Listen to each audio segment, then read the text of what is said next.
Hi, everybody. So I'm here with Jason Topensky. Jason, how are you doing? I am good. How are you? I'm good, thanks. I'm Terry at Holding Your Space. And we were talking backstage. Sorry, we're running a few minutes late. We had to catch up. It's all of a sudden we had a time change. So, It was time warp. yeah, major time. Yeah, due to time warp, right? hmm The dance. Yeah, there is a lot going on with the time too right now, isn't there? Yes. Yeah, yeah, big time. Big time time change. Oh, shoot. Yeah, it is hard. I find things speeding up and then slowing down and then speeding up and then, just amazing. The speeding up, definitely. I feel like, I guess Yeah, I'm the type that likes to be really productive and I like, doing things. And I feel like time is getting faster. So then it's like, I feel like I don't know. It's this weird, like, kind of mixture of where did the day go and right? what have I been doing all day that I yeah. Yeah, I'm kind of an introvert. I mean, I'll go out occasionally, but I'll, at the end of the night, I'm like ready for bed and I'm like, well, what did you even do today? Yeah. Like, what was it? Yeah. It's like, didn't I just get into bed? Yeah, Am I yeah, sleeping too much? I don't get it. exactly. Exactly. It's tough. There's a lot going on with that right now. It's been kind of hard. There are times when I'll shame myself about it. And um, because I didn't get enough done. I'm not got this Midwestern, thing going on that you've got to be productive and do all this stuff. And then sometimes if I haven't done everything on my list, or if I haven't even made a list, better yet, and just kind of chillax during the day, I notice that I give myself permission to do that more often now. So Yeah.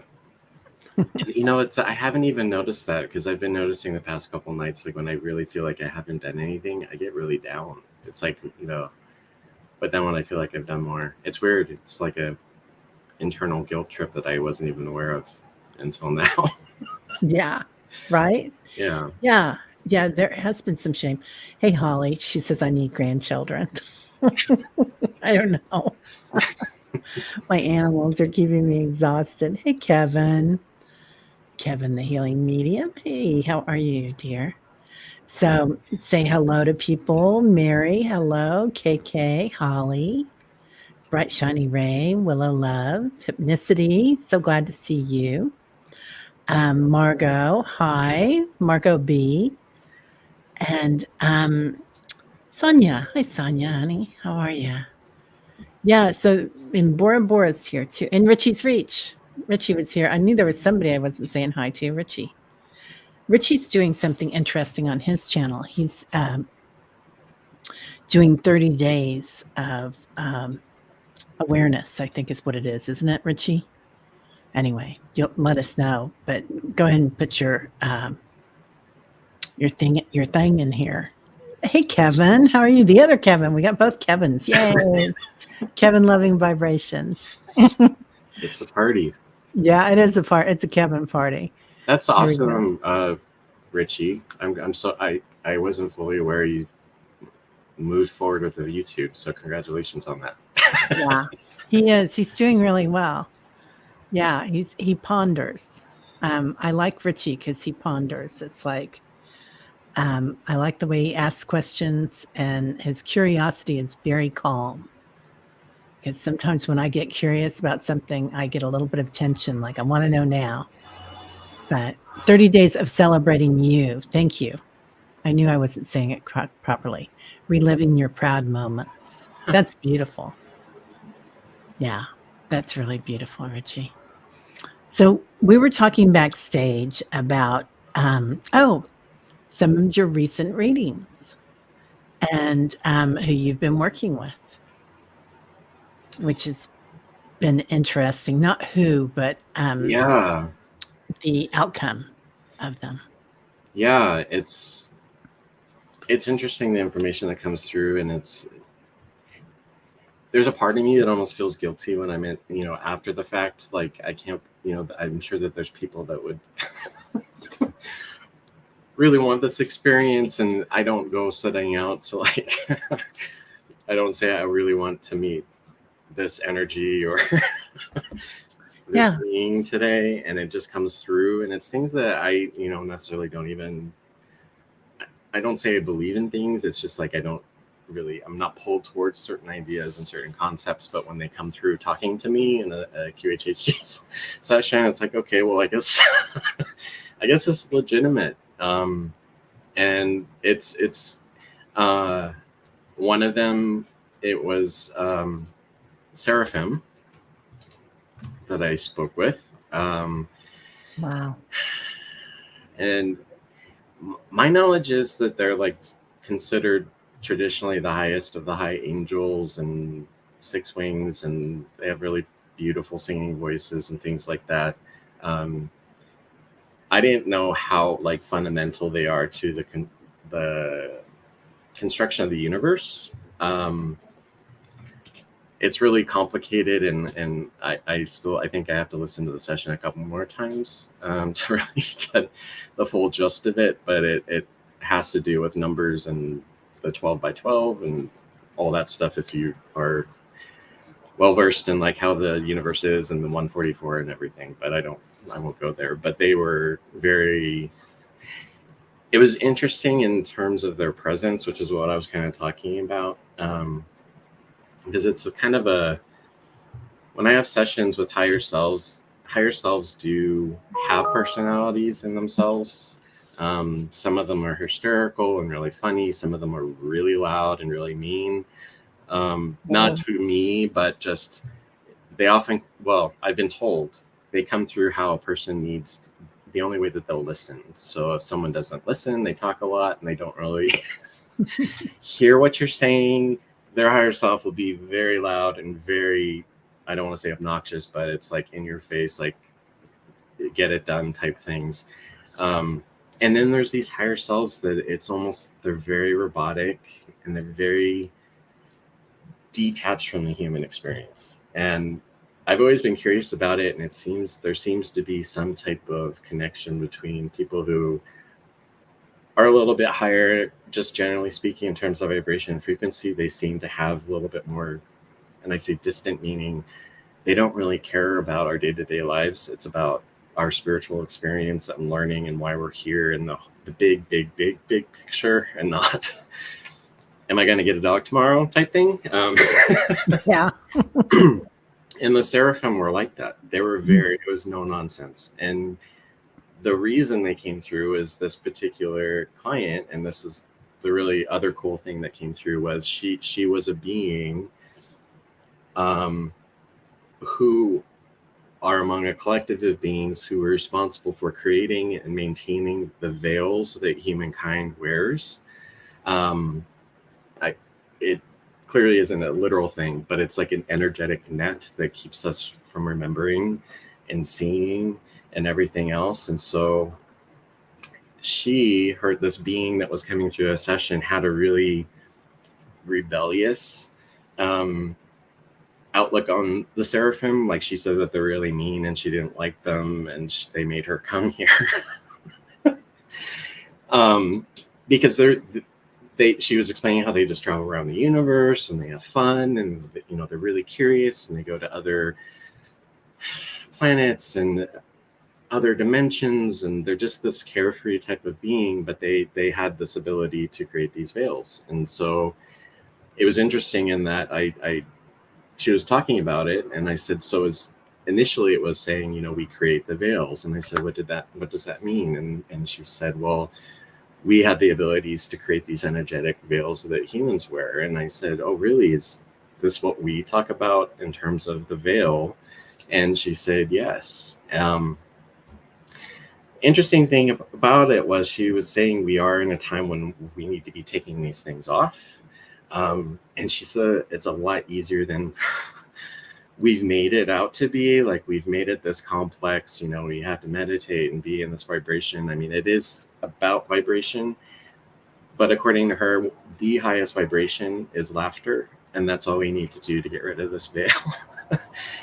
And she said, if you only knew how easy it was for us to take them off, we'd all be doing it, but we've made it overcomplicated it. And also there's that fear aspect that's keeping us, so much of us back, like, oh my God, what's on the other side?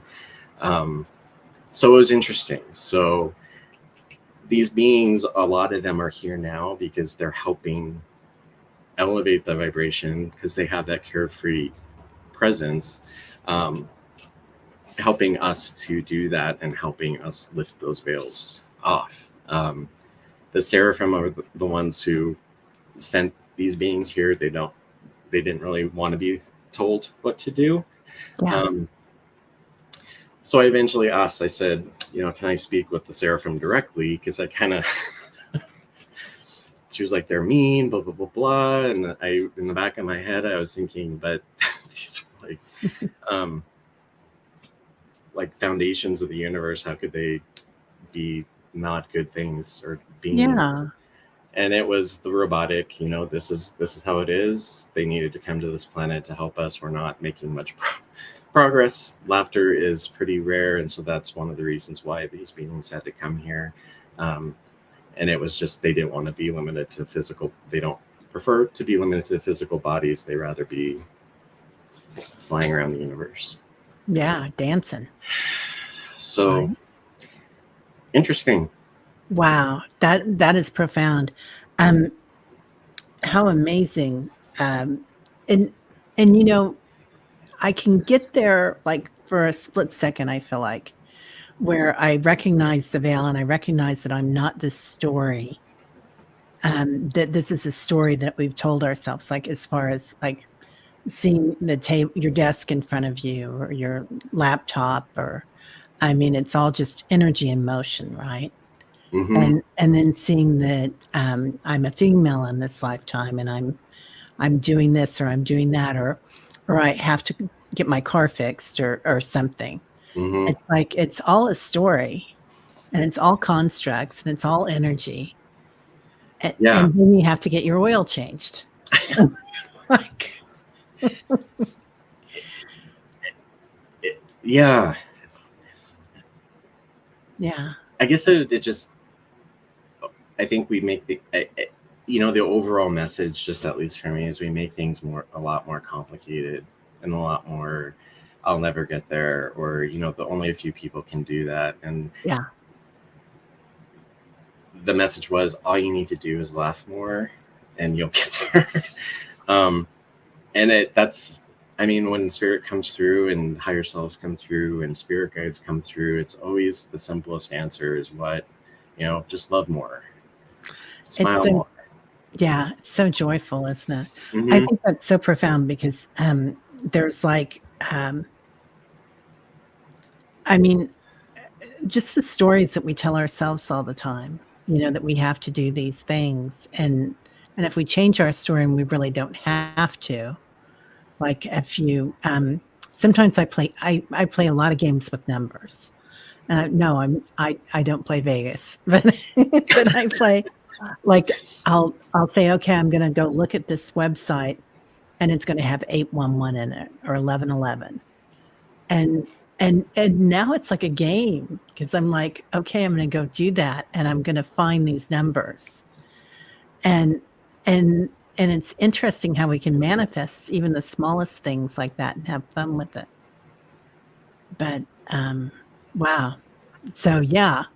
So what are you doing for fun then? What is your idea? I got some questions about this. I don't know. I don't. Yeah.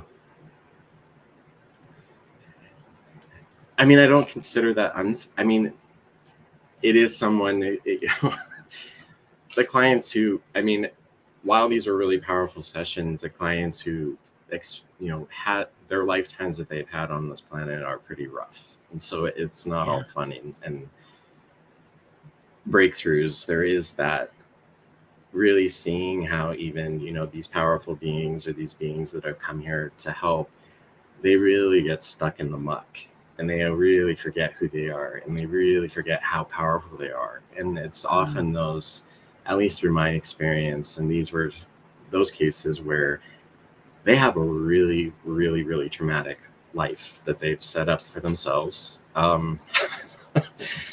And we do make the choices, and it's difficult, especially for, oh, wow. Yeah. There's the 222. If you count the 2024, there's the 2222. Yeah. Yeah. But I love what I do, and it's like I guess it is fun for me. When I see you, every time I see you, it's like you're just laughing and joyful with whatever you're doing, and I kind of get the feeling that would everything change tomorrow and you won the lottery, you'd still be doing this. Yeah. Yeah. I think part of my learning process has been in doing jobs and careers and career switching and going to school and getting degrees and thinking, there's always something better. There has to be something better. Why, people who say that they love what they do, they don't feel like they're going to work every day. I was the person who was like, there has to be something. There has to be that person that sits at the desk next to you that you can't stand. I mean, there has to be something that you don't like about what you do. And I just didn't believe it. And now it's like, now that I've gone through that process, I can really recognize, I don't feel like I'm doing work when I do these types of things. It's just, it's just in my heart. It's not like I'm trying to convince myself I like it. Yeah, that's beautiful. That's living in heaven. That's kind of like your calling, right? Yeah. Say, yeah, you're called to do this. And I've been told, they said you had to go through all that in order to understand it. Yeah. Well, on our channel, we call that effing growth opportunities, FGOs.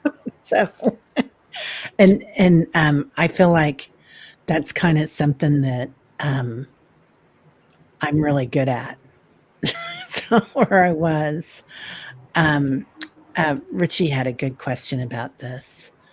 Are we really complicating things to maintain the veil so that we can stay on the path that we have outlined for ourselves?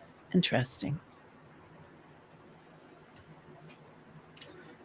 Richie always has the good questions. I know. He's good at pondering. He can ponder. I pitter patter. Richie pondered. It's both. Like, it's not either or, and I think that's one of our human things, is that we have to either be on the other side of the veil and be off track, but life plans now, we're in a time where we're supposed to remember. So whether or not we could come into this life, and actually now that it's coming to me, I did have a client who, she specifically came into this lifetime wanting to remember who she is so that she could do the work that she came here to do. So there are a lot of beings and energies and things that are on the planet now that came here wanting to remember and not wanting to forget, because they're fully aware of what it means to be a human historically, that we have amnesia. But that type of Earth experience really isn't what we're supposed to be having anymore, and we're supposed to be moving a step beyond. So and it's because we are at a place where we're ready for that, and we're ready to move on, and we're ready to get off the endless cycle of lifetimes. Our awareness is such that we're never given anything we can't handle. So also, when we come into this lifetime, we'll never give ourselves anything we can't handle. Well, sometimes it feels like we can't handle it, but we're just in a different time right now too. I mean, there are those who have they're at a different point in their learning and everything else, and so they might, it might not be about And there are often those people that really don't want anything to do with what we're talking about right now. They're like, Yeah. They're caught like, in I have the to get my comment. oil changed. I don't have time for this. Exactly. But Yeah. that's a good question, and it's kind of like the chicken or the egg. Yeah. And I find that a lot of light workers have a lot of trauma in their background, which really makes you accelerate really quickly towards the veil. Because you're like, well, I can change that story, or you become curious about your story after you've gone through all the healing processes and healing itself. God, there's so many different healing modalities. Once you start healing, you want to give it to people and heal others. So I find that that's a big part of why so many light workers have been through so much trauma. Yeah. Yeah. We want to help others. And sometimes I think it's also a matter of when, I feel like we're all overachievers on the spirit side, and we do put too many. I've had it, the metaphor is like we put marbles in a jar, and sometimes it's spilling over, and we still want to come to the earth with all of these marbles in our jar, and our spirit guides are like, whoa, you might want to rethink that. And we're like, oh no, I'll be fine. And then we get here, and it's like, and these are usually the people like, you're trying to tell me I chose this? Right. Yeah. Why would I choose this? And it's because you can learn so much. But then then you're working at this density and this level that's so heavy that it's so hard to get out of. And so that's the remembering part. Like, they don't want those of us who are here for, doing this type of work, and light workers and everything else, they don't want us to get weighed down and heavy and negative. And I like that they were talking about our process of getting there, because I feel like there are many that are just picking up a deck of cards, say a tarot reader, and they just know, remembering. So it's again, the veil is thinning, and we're remembering how to read records, or we're remembering how to do things, and it just comes to you quite easily, because number one, you've done it before, but number two, like you said, the mask is slipping, the veil. It's quite interesting. There's also all the trauma that's happened on the planet has kind of accentuated all this, all the chaos, don't you think?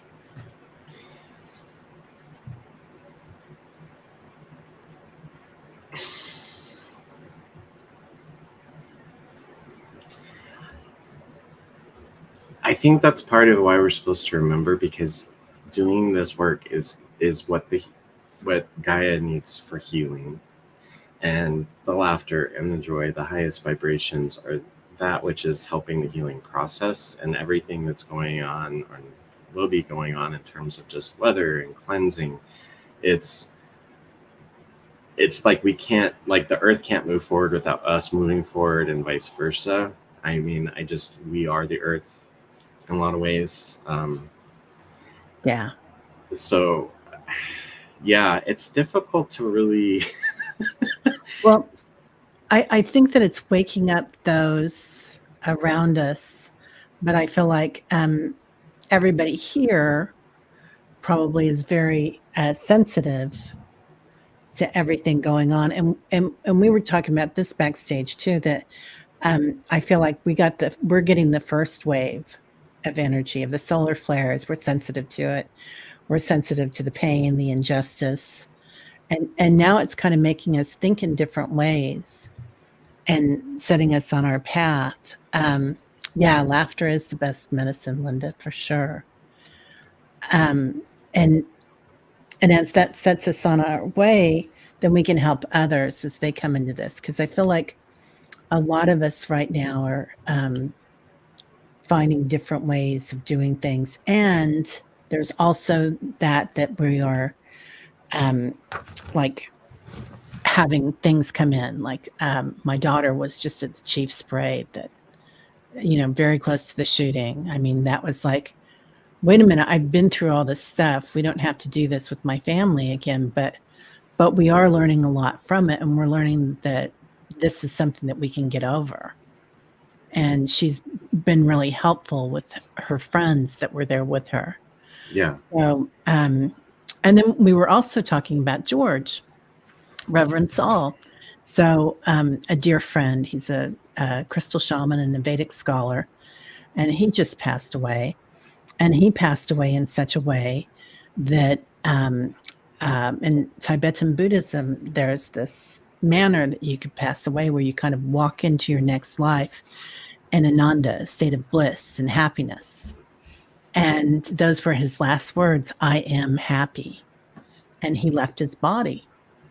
And they say that when you leave your body in such a state of bliss like this, that when you come back, you don't have the veil. You don't come back into that karmic circle again. You come back in totally transformed or enlightened. So, oh, and my ears just popped saying that. So it's like, yeah, he's going to try to tell me something else. I guess the interesting thing is I think, because this is just kind of popping in, just like from what I've experienced with clients who go to other lifetimes and other people, you know, other experiences outside of the earth, there is really never a sense of, like, there's always a sense of knowingness in terms of when it's time, that your time is done and when your time is over. And it's not like, and it's funny because you know, when asking the questions, it's like, you know, did you have a good life, or, you know, will you miss your family?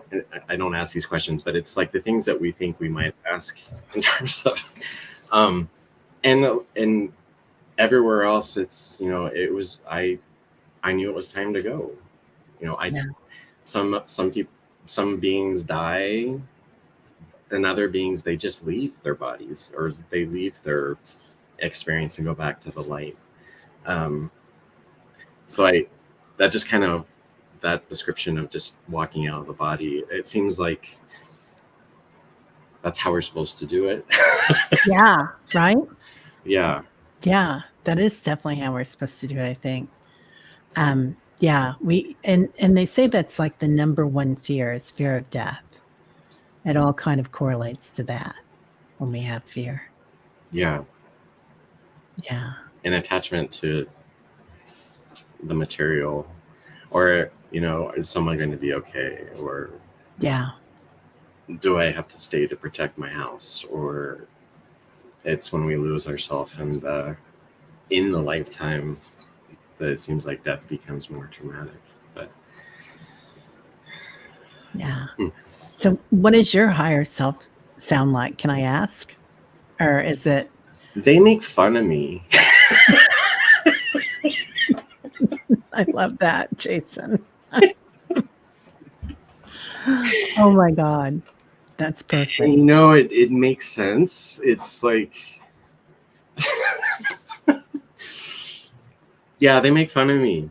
Like, when I had my own QHHT session, I had been doing sessions for a while, and I finally, it was just a matter of finding someone who was kind of close to me, that a practitioner that we could switch sessions. And like 3 days before, I actually thought I would be calm. I was pretty nervous going up to the session, and like 3 days before, I woke up at like 7 o'clock in the morning, and I heard in my head, write your questions now, don't touch them until the session.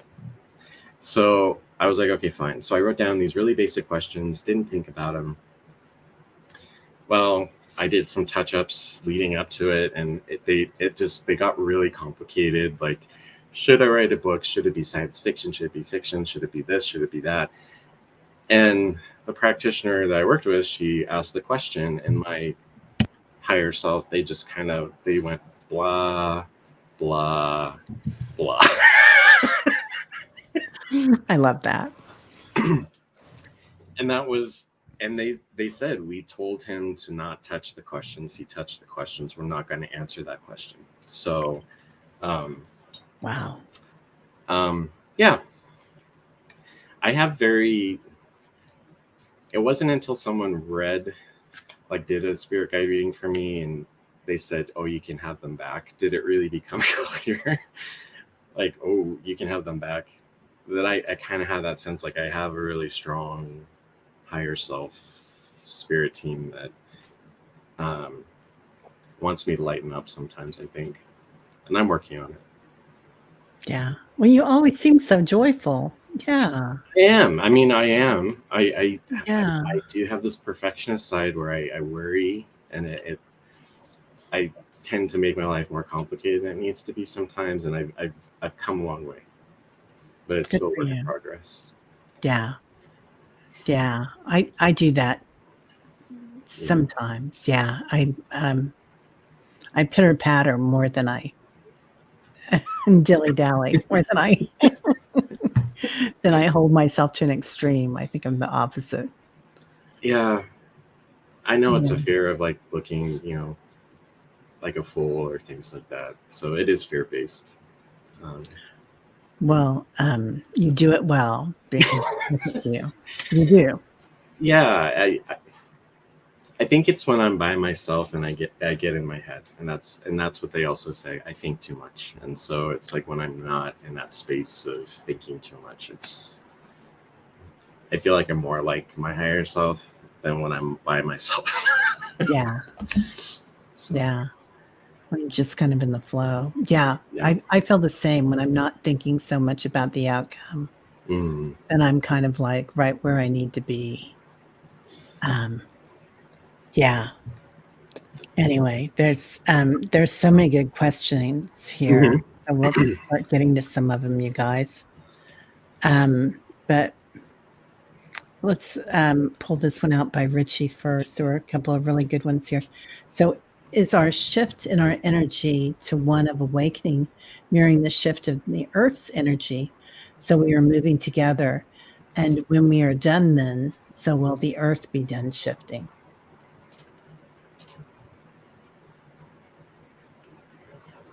That's my understanding.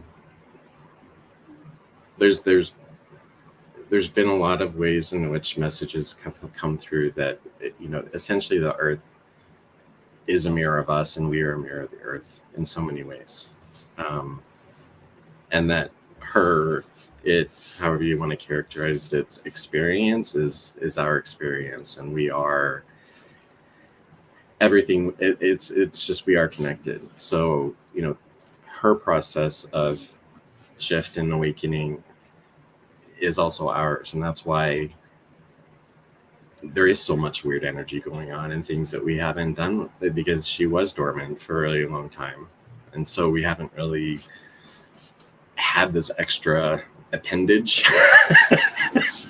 Yeah. It's like having a new arm or leg or something, and it's like we're now becoming aware of it. It's like, what's that? What's that feeling? What's that pressure? Where's that coming from? And I think that's why there's such a push now, and just in terms of my experience of us reconnecting and going out into nature and walking barefoot and spending more time, because it will help us align more with what seems to be chaos. So yeah, that's my answer. Yeah. I like that. Yeah. I feel like so we're such dimensional beings, right? And we could go round and round with this as like circles, right? Vortex of different dimensions that she's already fifth dimension or she's already, 12th dimension. But in some dimension, and so are we. So if there is no time or space, and then you get into the all that, and it's like we could go way out there. But yeah, I feel like she's really asking us to catch up and get our act together right now too, don't you? So Yeah, yeah. I keep thinking in I've kind of forgotten about this. I had a session a couple months ago where this lady, she went to it was very brief. She went to a lifetime, and she was actually lava, Cool. which actually in the bigger scheme of things isn't really like it's possible. and she was describing how it was like this village and all these people were running from her. It was really interesting. And I said, well, why are they running? And she was like, well, I'm lava. The volcano Gaia is releasing this lava. And I said, well, what do you ask lava? So Yeah. Are you happy? Yeah. Hot, But it was this perspective of Gaia it was necessary because humans have done so much, but it wasn't like punishment, and it wasn't anger. It wasn't coming from a place of anything besides balance. And so, I was trying to understand her role, because I was like, well, what is this like to be witnessing all these people running and you're part of the destruction? And she just said, we don't see it that way. It's just part of what needs to happen for balance. So I don't know how I was connected. I think it's just like the things that the earth is going through. We shouldn't look at it as, oh, you've been really bad humans. Yeah. That's not how we're supposed to interpret it. Yeah. And I think we're kind of taught that punishment mentality growing up in the West, right? Mm-hmm. Or a lot of us are. And then we think that karma is a punishment, and it's so not. It's just a circle of expression. And and once we kind of detach from that in the veil, it really changes things. Mm-hmm. Lori's asking, I keep wondering if so many have been hearing the message of being neutral, embrace neutrality. And listening, it seems more of us would laugh more if we detach more from the outcomes. What do you think?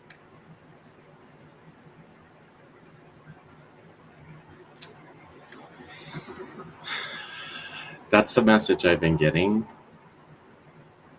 It's like, it's not a matter of taking sides, but seeing the two sides and being an observer. Which is difficult when, there's such brutality going on. It's difficult to, from the spirit perspective, that's where we're supposed to be. From the human perspective, it's difficult to stay completely objective especially when it's, for example, your daughter nearly being shot during the parade. It's difficult to be neutral in particular situations, but it's that type of detachment is what we need to do in order to let go of the earth experience. So there's a lot of things that spirit says, but then when you apply it to your own life, you think, how is that possible? Yeah. Like, how can I be neutral when millions of people are being killed, or thousands of people are being killed, or something's happening in the world that's unjust and things like that? But ideally, spirit's like, you can't let yourself get connected to that, which is hard. Yeah. And we're not perfect. No, we're not. And we're mama bears and papa bears. If somebody goes after ours, we're very tribal. All over the world, we're very tribal in our groups. And, you see this creating wars, unfortunately, but it also creates much love where people come together and help each other and lend hands. I do feel like neutrality, sometimes we think of that we don't have any emotions, but we still want to have our emotions and have fear and have sometimes even abandonment is an emotion that you want to feel like, oh my God, they left me behind here, or whatever, because it's an expression of energy. And so energy obviously is neither good nor bad, but being aware of those emotions and being aware of that process is really helpful. Yeah. There's an aspect of it too, and it's always a territory that I don't really like to get into. it's controversial, but it is from the spirit side. It's taking ourselves out of our human experience and realizing, one, that we all choose our lifetime. So there are those of us who choose to be part of horrible events in history. And it's awful, it feels awful as from the human's perspective to say that, oh, it's okay that they died because they chose that. It feels really weird to say that, but there is, from the spiritual perspective, I think that's where this is coming from. It's like we need to kind of think outside the box in terms of what's going on the planet. Some things are necessary, even though in the moment they might seem really horrible and terrible. But it's really sketchy territory, and I don't really like talking about it just because it hits home when it's someone who's close to you that's experienced something that's really terrible or an injustice or whatever else, and saying, oh, they chose that. But it's often for the betterment of humanity and our own growing and growth and everything else. I've been told that people who passed from COVID, and this is getting into the sketchy territory, they're actually part of this evolution and transition. They chose to go at a particular time in order to help and continue the progress on other dimensions and with the new Earth and things like that. So it's one step in their journey. Again, if you lost someone to COVID, but there is this reassurance from spirit that it's part of the process. So Yeah. So remaining neutral is kind of a little bit easier. Yeah. Like, I don't want, because it's almost like we're claiming to know what the bigger picture is if we think that something, we're saying, pointing fingers, saying you're wrong, that's horrible, that's unjust, because it might be for the better in some way. It does help to witness things that way, with witnessing awareness and to watch it that way. It is very hard to do when it's somebody that we love, because we're empathetic, we're sensitive, and we're loving, right? Most of all, we're loving. So so that's a fine one to try to get to. I've tried to use it so many times in my life, and I'm like, what the F, And then the question is, because they also don't want us to forget that we are here to have an Earth experience, so they don't want us to detach too much. So sometimes if we detach too much, they do throw in these, like, I'm gonna fall and break my leg and be in my body 150,000% because it hurts so badly. Sometimes they do that in order to ground us and make us, oh yeah, I kind of have to be here for this. So Yeah. I really don't know where the equilibrium is in terms of what is too much detachment and what is not enough attachment, I guess. But It's a fine line to walk, isn't it? Yeah. Sonia says, if you're a young soul on this earth, are you the same in the veil? Does it make you less wise being a younger soul versus an old soul? And do you believe in young and old souls? Jason. From my knowledge, there is such thing as old souls, ancient souls.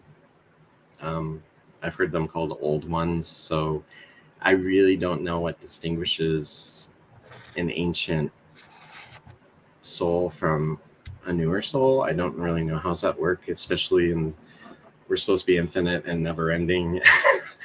So I think it's one of those questions we're not supposed to really understand. But I do know that just in terms of it's very human to place value on, old versus young, wise versus lesser experienced. It's, saying higher vibration from the spirit's perspective. It's not a matter of being better than, or if you're lower vibration, it doesn't mean you're less than anyone else or any other energy. That's a human thing. So I guess that's what I would say about that question. There are young and old, but there isn't necessarily like being an old soul doesn't necessarily mean you're a better, wiser soul. So I guess that's my answer. Yeah. Yeah. I like that. I feel like we're all divine and we all have divine light. There are the ancient ones and they come in and they're at a different realm than we are. But we're coming on up. And like those that decide to remain in this 3D earth, and those of us that decide to remain in this other 5D earth, right? And maybe move back and forth. Maybe that's what we're going through right now. Um, it's okay. They're right where they need to be. And that's probably the contract that they have for this lifetime. This is the expression they need. Yeah, and the part of the reason why Earth and the human experience has come to be is, it's all happening at once, but again, this is something we're not supposed to understand. But there are aspects of this higher vibrational experience where you know everything. You're not limited to a physical body. Nothing's a surprise. Everything is accessible. You're always in love. You're always in light. You're always, so there's nothing really challenging. So being newer or doing the Earth experience actually from their perspective is a big deal. And one of the things about this field that we're talking about is outside of the human experience, there's no such thing as having the experience of discovery, of curiosity, of, oh my God, I discovered this great invention, or oh my God, I just learned about this new concept. Like that excitement and that feeling is something that's foreign to the rest of the universe and all other galaxies. So that's part of what we're learning here. And I get huge chills talking about this. Me too. I do.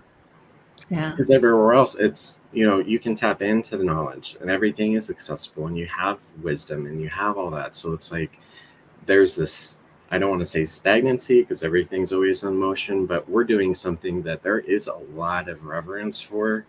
And I have, in sessions, I've had like beings thank me for doing what I'm doing, not as a practitioner, but as a human being, that the first couple times I felt really uncomfortable. Like, why are you thanking me? And from their perspective and other beings and vibrations and densities, like the human experience is rough and we're doing something that's like monumental in the bigger scheme of things. So it's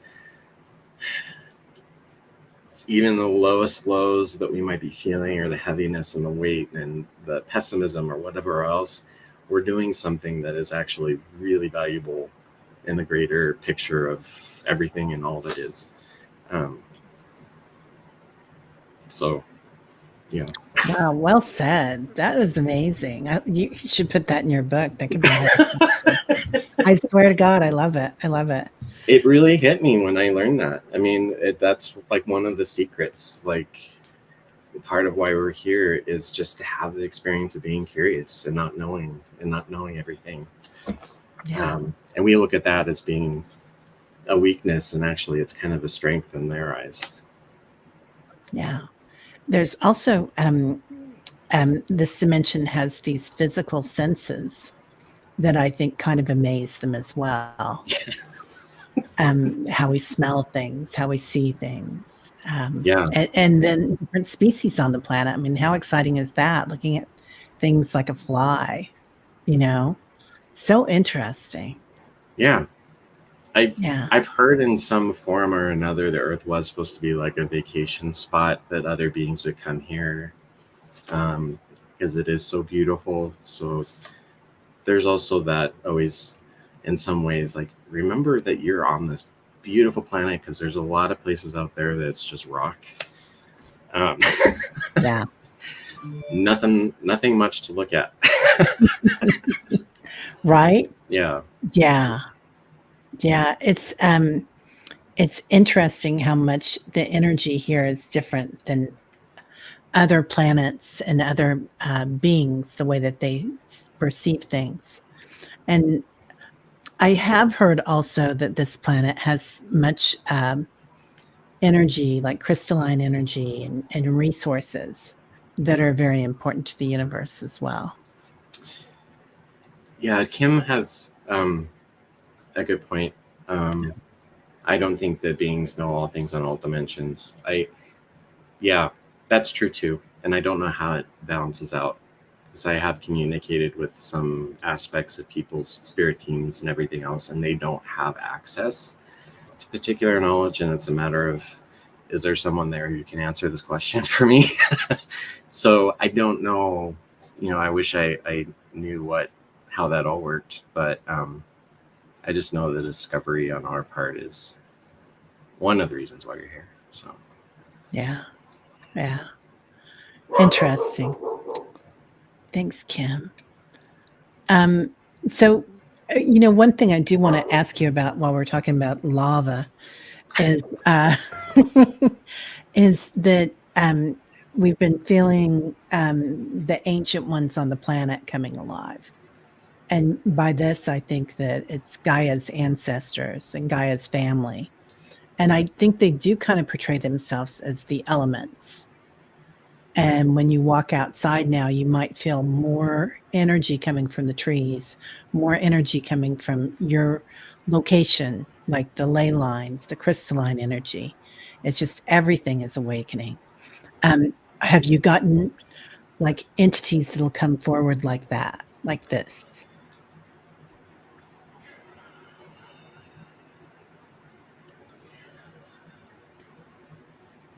I know that it everything is conscious, and so I have not communicated like the elemental type energy. I've never communicated with. I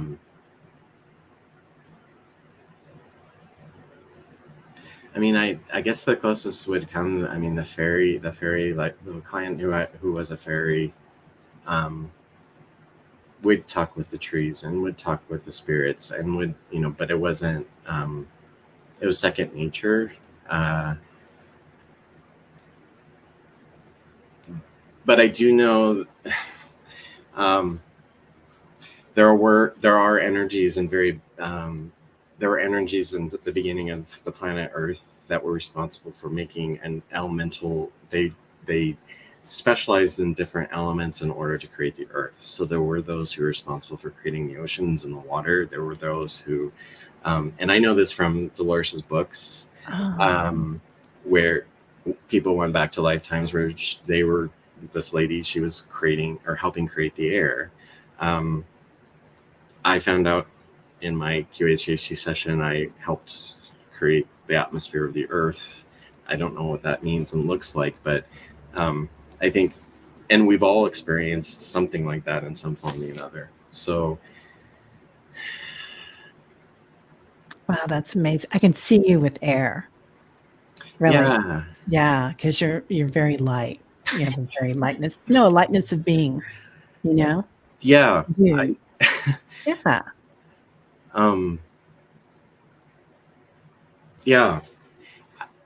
I think that what you're saying is part of, it's not just about the Earth, that there are ancient energies coming alive. And I think we've talked about it in the past especially with Antarctica. There's a lot of things that are melting into the oceans that it actually stored in there, that is ancient knowledge and ancient vibrations and ancient energies that were put there for safekeeping until humanity was ready for it. So I don't know. I love this about beings creating different, like the waters, the air, the ferns, or whatever. Yeah. I think this is kind of what I'm thinking of, that I'm feeling more so now than like an entity. Yeah.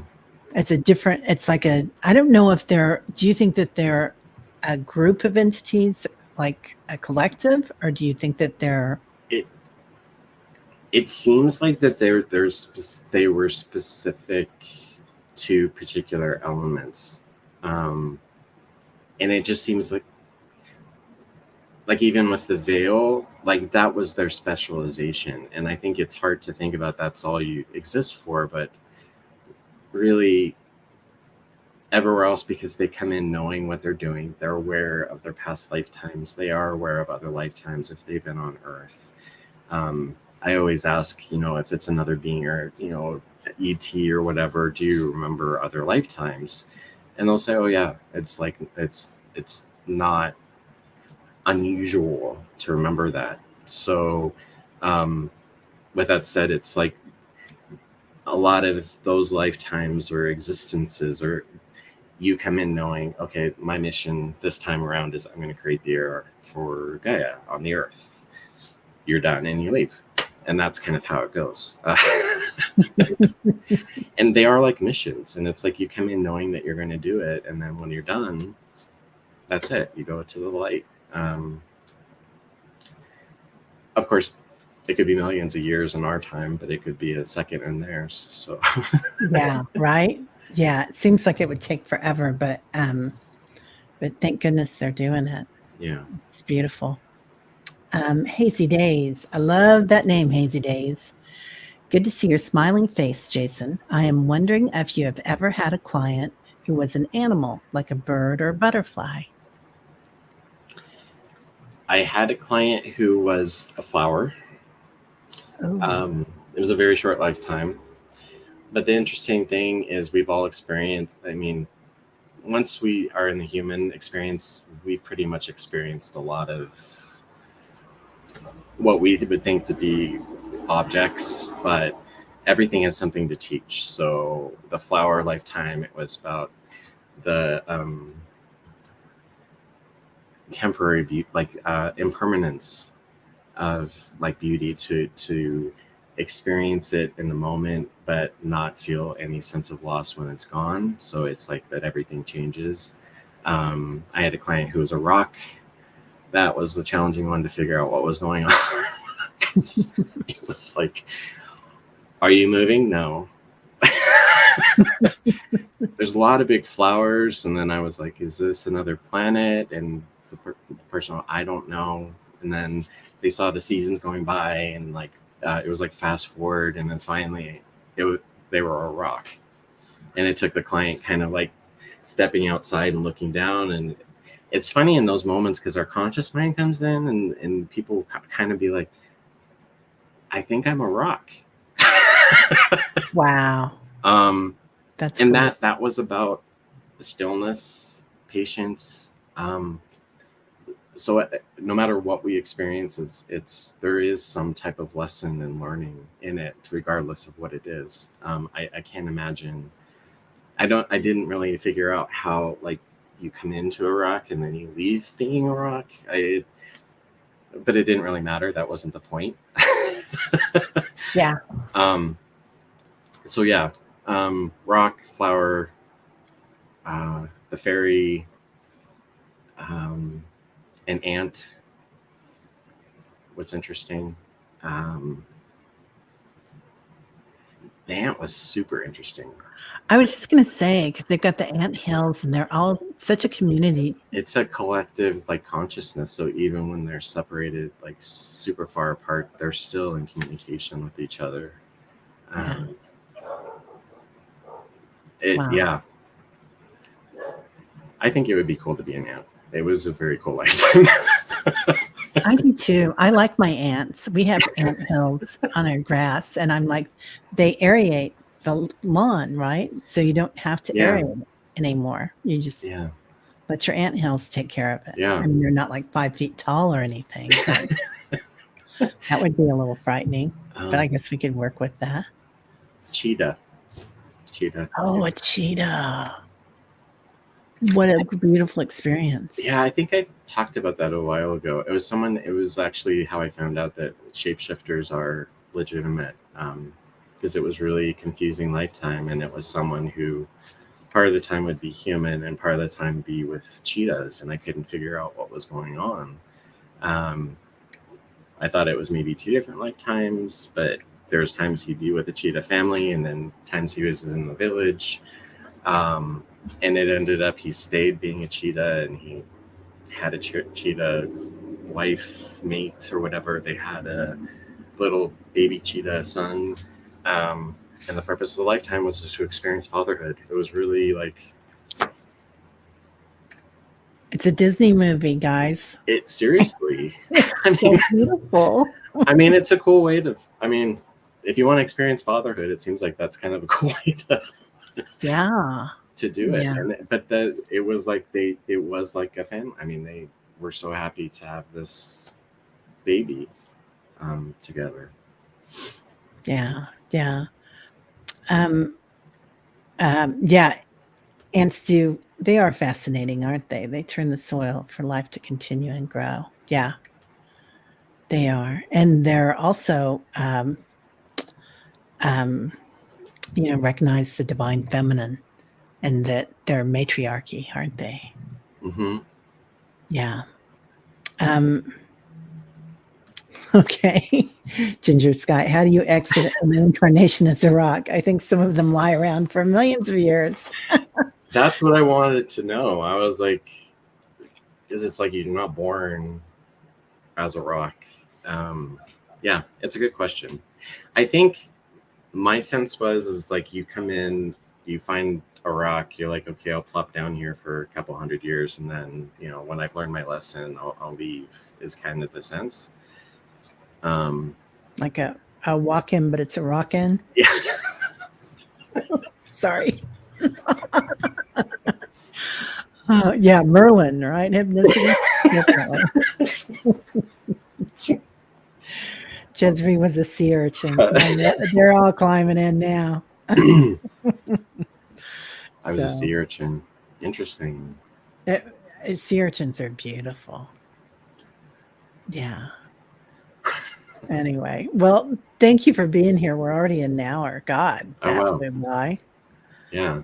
So, yeah. So, what do you have coming up, sir?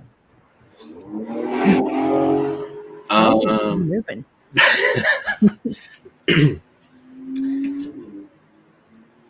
Let's see. I don't. There might be some group hypnosis coming back online. So that's in the works. I love that. Yeah. And some newer versions, if anyone who's here has been to them before, it's going to be more experimental things beyond past lifetimes and things. So I'm excited. That's amazing. Love that. Yeah. Lorraine wants to know if you live next to a racetrack.